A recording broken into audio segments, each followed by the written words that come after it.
Hello viewers. दर्शकों, आज हम समझेंगे 3 प्रकार के निजवाचक सर्वनामों को। दर्शकों, अब हम समझते हैं 3 प्रकार के निजवाचक सर्वनाम को। दर्शकों, ये हैं फर्स्ट पर्सन, दूसरा है सेकंड पर्सन और तीसरा है थर्ड पर्सन। दर्शकों, प्रत्येक दो प्रकार का होता है, सिंगुलर और प्लूरल। अर्थात फर्स्ट पर्सन के 2 प्रकार होंगे, सिंगुलर फर्स्ट पर्सन प्रोनाउन और प्लूरल फर्स्ट पर्सन प्रोनाउन। इसी प्रकार सेकंड पर्सन के भी 2 प्रकार होंगे, सिंगुलर सेकंड पर्सन प्रोनाउन और प्लूरल सेकंड पर्सन प्रोनाउन। इसी प्रकार थर्ड पर्सन के भी 2 प्रकार होंगे, सिंगुलर थर्ड पर्सन प्रोनाउन और प्लूरल थर्ड पर्सन प्रोनाउन। आइए दर्शकों, इन तीनों को विस्तार से समझते हैं।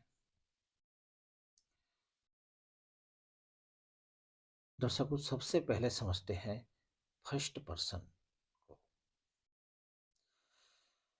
दर्शकों, फर्स्ट पर्सन अर्थात प्रथम पुरुष, स्वयं को संबोधित करने के लिए जो भी शब्द उपयोग किए जाते हैं वह सभी शब्द प्रथम पुरुष के अंतर्गत आते हैं।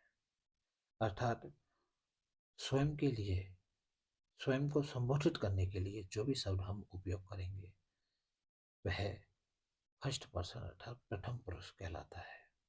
जैसे कि आई अर्थात मैं और बी अर्थात हम। दर्शकों, प्रथम पुरुष के 2 प्रकार होते हैं। पहला है सिंगुलर प्रोनाउन, अर्थात जब कर्ता संख्या में 1 होता है तो वह एक वचन सर्वनाम कहलाता है। जैसे कि आई अर्थात मैं। और दूसरा है प्लूरल प्रोनाउन, अर्थात बहुवचन सर्वनाम। जब कर्ता संख्या में 1 से अधिक होते हैं तो वह बहुवचन सर्वनाम कहलाता है। जैसे कि बी। दर्शकों, आप जानते हैं कि बी अर्थात हम में 1 से अधिक लोग शामिल होते हैं, जिसमें स्वयं भी शामिल होता है कर्ता। चलिए दर्शकों, अब समझते हैं सेकंड पर्सन अर्थात द्वितीय पुरुष को।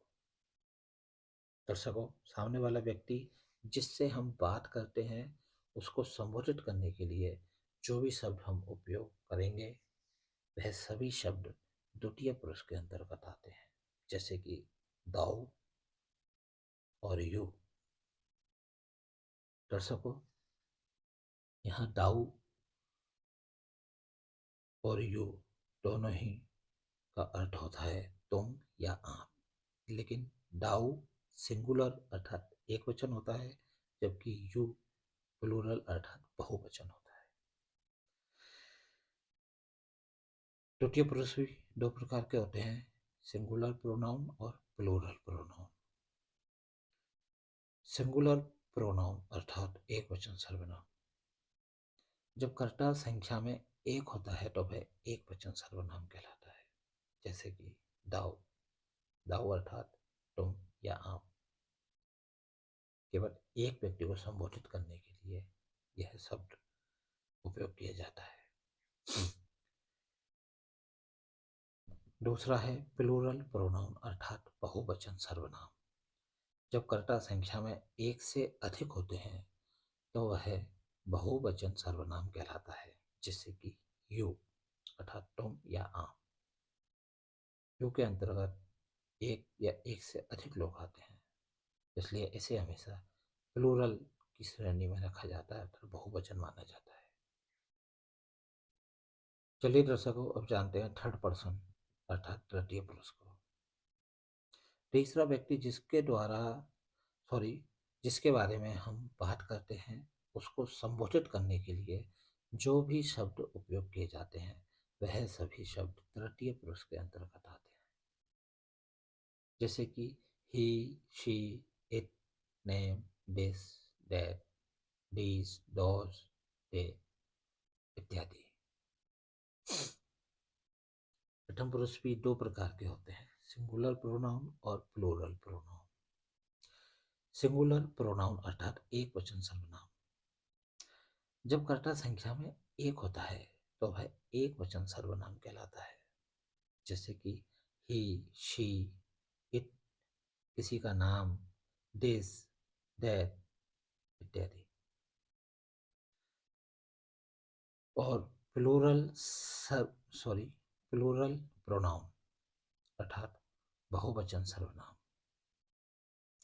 जब कर्ता संख्या में एक से अधिक होते हैं तो वह बहुवचन सर्वनाम कहलाता है, जैसे कि डीज, डोज, दे इत्यादि।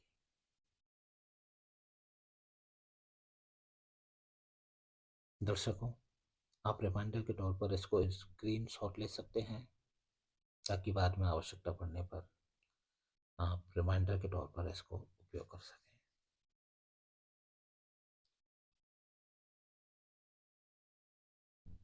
इसे भी आप स्क्रीनशॉट ले सकते हैं दर्शकों, यदि आपको हमारा यह वीडियो पसंद आया हो तो हमारे वीडियो को लाइक करें, शेयर करें और कमेंट करें। साथ ही ऐसे ही उपयोगी वीडियोज़ के लिए हमारे चैनल को सब्सक्राइब करें और लेटेस्ट वीडियोज़ की नोटिफिकेशन के लिए घंटे के बटन को दबाएं, ताकि लेटेस्ट वीडियोज़ की नोटिफिकेशन आपके पास जल्द से जल्द पहुंच सके। धन्यवाद दर्शकों। जय श्री राधे।